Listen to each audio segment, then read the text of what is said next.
My name's Travis Harris. I'm the CEO of CoroMedical. I have been in the AED industry just shy of 19 years. And when I first came to the industry, I thought this was going to be a good job and maybe a decent career. But little did I know that this was going to be my calling.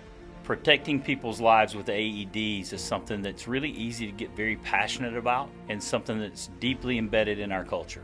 So it's not just a job for me, it is absolutely my calling. Yeah, so SafeLife as an organization, our main goal is to get as many AEDs and AED programs implemented throughout the world. And what really sets us apart is our worldwide reach. We now have over 31 distributors in Europe, the United States, and Canada. And we're continuing to grow organically and through acquisition. So there's no one else like that in our industry. There's a lot of big players that may be country specific, but a worldwide distribution group of AEDs is non-existent other than with SafeLife.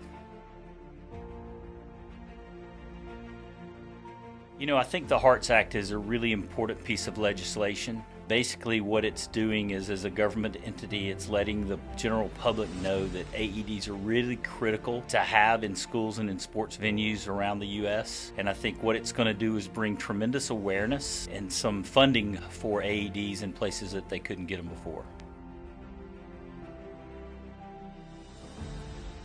This is really important. Just buying an AED and putting it on your wall is not really an effective and compliant program. It's important to have AED 365. First of all, it's going to guarantee that you're compliant with all federal, state, and local laws. Second of all, it's going to make sure that you get the e-minders or reminders that are going to let you know to check the AED once a month and make sure it's passed its self-test and that it's ready to use in case of an emergency. It also comes with post-event support. So it helps really ensure that you have a very comprehensive and complete AED program.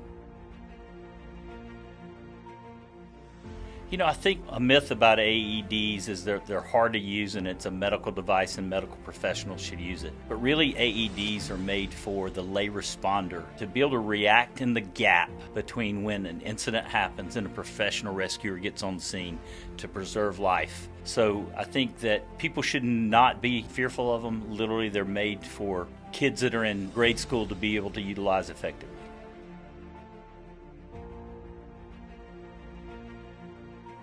I always, when I'm talking to people, I always say, why wouldn't you? Why in the world wouldn't you spend $1,500 to $2,000 to prevent the #1 killer in the U.S., which is sudden cardiac arrest, that literally can happen to anybody? It does not discriminate whether you're an adult, whether you're a child, whether you're in phenomenal shape, or whether you're in horrible shape. Anybody can go into cardiac arrest at any time, so why wouldn't you?